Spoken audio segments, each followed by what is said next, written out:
Hello বন্ধুরা, welcome back to my channel. চলো তাহলে এবার চিল্কা লেকের যে মেন দিকটা রয়েছে সেখানেই যাওয়া যাক। আর প্রচণ্ড ভিড় দেখো, এত মানুষজন আজকে এসছে যে বলার কথাই নয়। আর সবাই এনজয় করছে। এখানে প্রচুর হাউস বোট ছিল, আর এরকম ছোট ছোট যে নৌকার মতো দেখতে বোটগুলো হয় এগুলোও ছিল। এগুলো প্রাইভেট বোট। তো এখান থেকেই আমরা একটা বোট 3টে ফ্যামিলি মিলে আমরা রেন্টে নিয়েছিলাম। আমার ছেলের নাম ভোলু, তো আমি ওকে কিন্তু তোমাদের সামনে ভোলু বলেই ডাকবো। আর ভোলুর ভালো নাম হচ্ছে শতনিক। আর ভোলু নাম রাখার কারণ হচ্ছে ও সোমবার হয়েছে, তো ভোলানাথের নাম থেকে ওকে ভোলু বলেই আমরা ডাকি। তো ভোলুর ব্যাপারে বলতে গেলে ভোলু হচ্ছে খুব চঞ্চল, আর ছোট্টবেলায় ওকে কোথাও নিয়ে বাইরে যাবার কল্পনা আমরা করতে পারতাম না। এখন একটু বোঝদার হয়েছে, তাই এই ট্যুরগুলোতে বেশ এনজয় করে। তো তাই জন্য আমরাও সাহস করে ওকে নিয়ে বেরোই। আর এখানে এসে ও ফার্স্ট টাইম যখন নৌকাতে বসলো, ওর বেশ ভালো লাগছিল। আর বারবার জিজ্ঞেস করছিল যে কত দূর যেতে হবে। ওর মনের মধ্যে একটা টেনশন ছিল যে তাড়াতাড়ি নামিয়ে দেবে না তো। তো আমরা ফার্স্টে ওকে বোঝালাম যে লেকটা এত বড়, তো যেতেও আমাদের বেশ খানিকটা টাইম লাগবে। আর এখন যখন আমরা বোটে চেপে যাচ্ছি, আমারও একটা মনে প্রশ্ন ছিল যে আমরা আসলে যাচ্ছিটা কোথায়। তারপর জানতে পারলাম যে এটাই শুধু চিল্কা লেকের মেন পয়েন্ট নয়।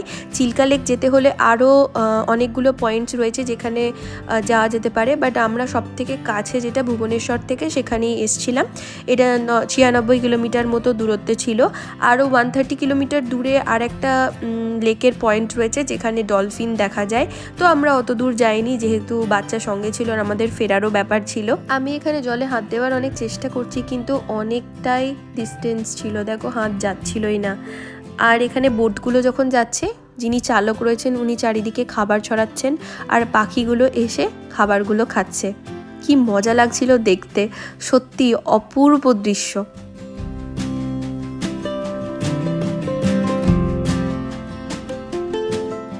তো শেষমেশ আমরা জানতে পারলাম যে সামনেই একটা কালী মন্দির রয়েছে, সেখানে সব পর্যটকদের নিয়ে যাওয়া হয়। ওখানে খানিকক্ষণ ওয়েট করার পরে আমরা পুজো দিয়ে ওখান থেকে আবার ব্যাক করব, যেখান থেকে আমরা বোটে উঠেছিলাম। তো এইভাবে এই জার্নিটা হয়, খুব সুন্দর লাগছিল। আর দেখো চারিদিকে পাখিগুলো এত সুন্দর করে উড়ছিল, আর মাঝে মাঝে ওরা এসে মাছও ধরছিল, খাচ্ছিল। আর হাঁসের মতো ওরা জলের উপর ভাসতেও পারে, দেখে বেশ মজা লাগছিল কিন্তু ব্যাপারটা। আর এই দেখো তোমাদের সামনে দেখাই, এই একটা পাখি এসে বসলো আর কীরকমভাবে জলে ভাসছে। আর এই টাইমে ওদের খাবার দিলে ওরা আবার উড়ে এসে সেই খাবারগুলো খাচ্ছে। তো দেখতে দেখতে 40 মিনিট পরে আমরা পৌঁছে গেলাম এই কালী মন্দিরে। এখানেই আমরা পুজো দেব। বোটের যিনি চালক আছেন উনি আমাদের বললেন যে 40 মিনিটের মধ্যে আমাদের পুজো দিয়ে আবার বোটের মধ্যে ফিরে আসতে হবে। তো ফার্স্টে এসেছি, দেখো এখানে আমরা ডালাটা কিনে নিচ্ছি। এখানে ডালার মধ্যে ফুল, প্রদীপ আর এই লাল রঙের একটা করে চেলি দেওয়া হচ্ছে, যেটা মনস্কামনার জন্য বাঁধা যেতে পারে। মন্দির প্রাঙ্গণে এখানে অনেক ছোট ছোট দোকান ছিল, আর আমরা সকালবেলা থেকে কিচ্ছু খাইনি, তাই পুজো দিয়ে ভাবলাম এখানে আমরা একটু কিছু খেয়ে নেব। তো চলো ফার্স্টে পুজোটা দিয়ে নিই। ধূপকাঠি আর প্রদীপটা মন্দিরের বাইরেই জ্বালাতে হয়। সেটা জেলে দিয়ে যখন লাইনে দাঁড়ালাম, দেখলাম যে মন্দিরের ভেতরে মোবাইল বা ক্যামেরা নিয়ে ঢোকা যাবে না, তাই জন্য তোমাদের বাইরে থেকে একটু দর্শন করালাম। আর দেখো এখানে একটা শিব মন্দির রয়েছে,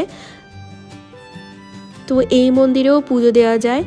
পুজো দেওয়া হয়ে গেল, এরপর বাইরে বেরিয়ে এসে যে চেলিতে চুড়ি বাঁধা ছিল সেগুলো এখানে বেঁধে দেওয়া হয় মনস্কামনা বলতে বলতে। আর এখানে আমরা তাই করলাম।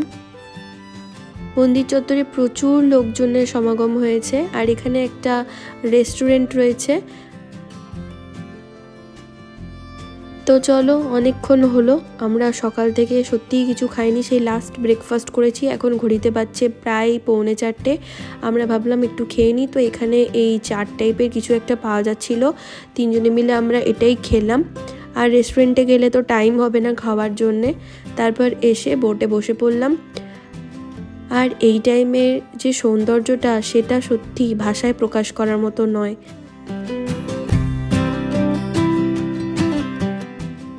চলো তাহলে এবার ফেরার পালা। আবার পৌঁছাতে লাগবে আমাদের 40 মিনিট মতো। আসার সময় যতটা এক্সাইটমেন্ট ছিল, এখন কিন্তু মনটা সত্যিই খারাপ করছে। আবার কবে জানি না এইরকম দৃশ্য দেখতে পারবো। এত ভালো লাগছে সত্যি। চারিদিকে দেখো ছোট ছোট পাহাড়, আর এই জলের উপর দিয়ে যখন বোটগুলো পাশাপাশি ক্রস করছে, কত ভালো লাগছে। পাখিদের মতো আমরাও যদি হতে পারতাম কত ভালো হতো বলো। যেখানে খুশি উড়ে যেতাম, পছন্দের জায়গায় গিয়ে থাকতাম, কোনো কিছুর টান থাকতো না। তোমাদের সাথে দেখা হবে নেক্সট ভিডিওতে। আর এই ভিডিওসগুলো কেমন লাগছে অবশ্যই কিন্তু কমেন্টে জানিও। টাটা, সবাই খুব ভালো থেকো।